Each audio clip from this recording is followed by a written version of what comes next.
Eelmises videos ma rääkisin, mida teha siis, kui te satute vastastikusele tumeda tegelasega, kes teid käivitas ja negatiivselt. Ja seal kuulake seda eelmist ka kindlasti, sest seal on nagu trikid sees, mida kasutada.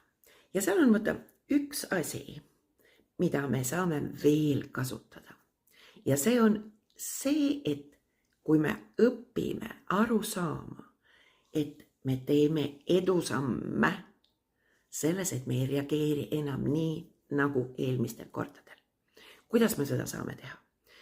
Kui te võtate, et näed, eelmine kord ma olin näiteks pärast seda, kui ma olin temaga vastastikku sattunud, selle kolleegiga või oma selle vanemaga või oma mingi sugulasega, siis ma olin tükk aega tujust ära. Aga nüüd ma tajusin seda, et tegelikult seal on tema maailm, siin on minu maailm. Aktsepteerisin seda situatsiooni, otsustasin mitte niimoodi reageerida. Vaatasin, mida ma tunnen, mõtlesin, mis lugu seal taga on ja otsustasin selle loo seada kahtluse alla ja ka selle, kas ma peaksin üldse niimoodi reageerima.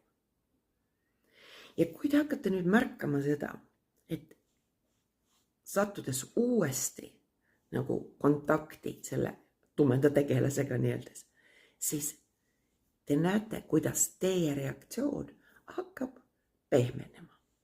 Ehk siis te ei ole nii kaua enam endast väljas, te ei ärritu nii tugevalt, te võtate asja rahulikumalt, sest et neil on enda maailm, aga teil on enda maailm.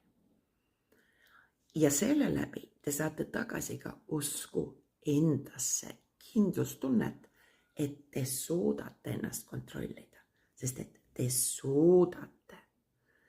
Me ei ole sõltuvad teistest, me oleme sõltuvad enda reaktsioonist nende käitumisele. See on ülioluline endale teadvustada. Ehk siis kasutage seda ja ärge raisake enda elust aega neile nii palju. Või seda enam, et te tunnete tundeid, mida te ei taha